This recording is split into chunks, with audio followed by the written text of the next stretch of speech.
A lot of people ask how I got into donating to various causes and how I got involved in even homelessness along the way and popped out of it. Well, it's a very interesting story. My mom has a lot to do with it. At 6 years old, we didn't have any money. There was my mother, my brother, and I. We had a deadbeat dad, left us before we were 2. But she took us at Christmas time to downtown Los Angeles. We had little cars going around in circles. It was pretty cool. Anyways, and decorations in the window. She gave my brother and I a dime and told us, boys, hold half of it each, give it to the man ringing the bell in the bucket. We put it in this bucket. We said, Mom, why do we give that man a dime? That's like 2 soda pops. This is 1951. 2 soda pops, 3 candy bars. And Mom said, boys, that's the Salvation Army. Now, they take care of people that have no place to live and no food. And we don't have a lot of money, but we could afford a dime this year. Boys, always remember in life, give a little something to those in need. There'll always be somebody that's not as well off as you are, no matter where you are, how far down you are. Try and help someone along the way. It stuck with me. First time I was homeless was 2.5, oh my God, date over. First time I was homeless, I was 22 and a half years old, and I had a 2.5-year-old son. I was working as the Master of Ceremonies at the 2nd Annual Sports Vacation Recreational Vehicle Show. And I had a check coming in at the end of the week. Well, I came home and I drove our one car up to where we lived. And as I was getting out of the car and going up towards our apartment door, my wife, we were very young, we got married at 20 and 19 years old. My wife was coming down the stairs and she said, I'm going to the store. She took the keys. By the time I got through the door, I saw my little boy, 2.5 years old, kind of just sitting there on top of a pile of clothes with a note that basically said, I can't handle being a mom anymore. He'll be much better off with you. Good luck.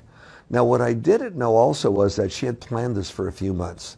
She had not paid the rent for a few months and kept the money, and I didn't know that. She wiped out what little we had in the savings account in the bank and took the only car we had.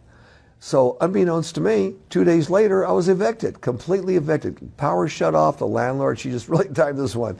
And I had this little kid with me, 2.5 years old, and now I had to be mom and dad, and that was really a bummer. I had no car. So I ended up borrowing a 1951 Cadillac with a broken water pump from someone that was very, very dear. Had put water in it every 4 hours, and that's kind of how we got going. Second time I was homeless is when I started John Paul Mitchell Systems. I knew I needed $500,000 to start John Paul Mitchell Systems. Had to have that. So we had the backer lined up. I had a good job at the time, lived in a nice house, and I left everything I had because $500,000 was coming in down the street. I was going to start a company. So I left it all behind. I left what money I had with my wife. We weren't getting along well at all.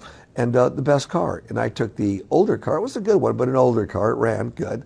Down the hill to get my money. I would check into an efficiency hotel, and then, because I'd be traveling a lot, and eventually get an apartment. When I went down the hill, the backer pulled out. No money. Well, it was later that afternoon that a friend of mine found me and said, John Paul, please call Dick Holthouse, direct collect in England. He doesn't have the best news for you. So I got a hold of him. For him, it was the wee hours of the morning. And he said, JP, the backer pulled out. The reason he pulled out was inflation in the United States was 12.5%, unemployment 10%, actually over 10%. Interest rates, if you could get a loan, prime rate was 17% interest. And we still had hostages that I ran, and we waited in line for gasoline. That was the environment in the United States in 1980 and 1981. Well, there I was, a few $100s in my pocket, too proud to ask my mother if I could have my old room back for my in the home, and she could feed me for a couple months to get back on my feet. And I just left my living situation. I was too proud, stupid, but very, very proud. So I went by and saw my mom, and I was borrowed a couple $100s from her. I said, Mom, I'll give it back to you. She said, son, you're doing really well in life. Why do you need a few $100s? I said, Mom, I'll give it back to you. I'm starting something new. And that's when I decided I'm going to make it on my own. I'm not going to tell her. Lived in my car, showered down at Griffith Park because they had tennis courts there with showers in it, and learned how to live off very little and go and sell products door to door. When I was homeless, on my mind was not, oh my God, how did I get here? Who's to blame on this? What was in my mind was, Okay, after I cried a little bit, the 2.5-year-old son not knowing what to do, no money, no nothing, my first thought was, okay, I need to get some money. I don't want to go to my mom's house and tell her how bad things are. I need to get money to eat. And we're sources of money. We don't have any money. So I went around collecting soda pop bottles from empty lots.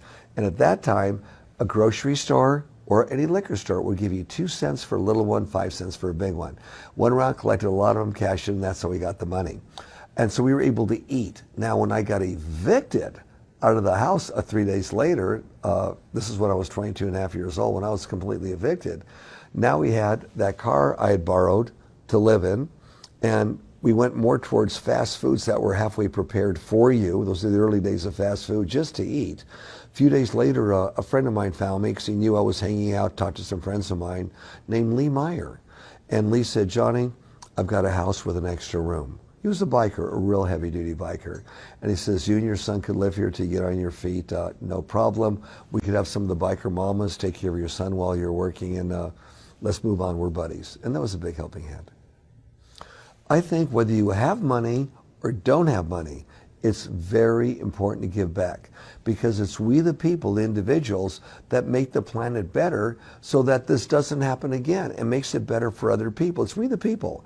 If we don't help others out and people start going down, then what do we expect as future customers or future people to help us out if we were in trouble? So I feel that every human being has the obligation, pay a little bit of rent for being on this planet, to do something good for their city or their state or their country or even the world to make it a better place to live. Now, if you don't have any money, it's okay. You could volunteer like I do when I have any money at Thanksgiving, Christmas, up at Griffith Park in California, helping feed the homeless, or do something to help somebody else out to make the world a better place to live. Now, who benefits by this? Whenever you do something for somebody else and ask absolutely nothing in return, you get the greatest high you could ever have in your life, and it makes you more connected with the whole planet. A lot of people think they have to give huge amount of money to make the impact. Well, I would disagree with them. Because I remember back, my mom, where we had almost nothing, knew the importance of giving 2 little boys a dime to put in the bucket, because she knows dimes became many dimes, many dollars, and many $10 bills, but every little bit gives back, every little bit.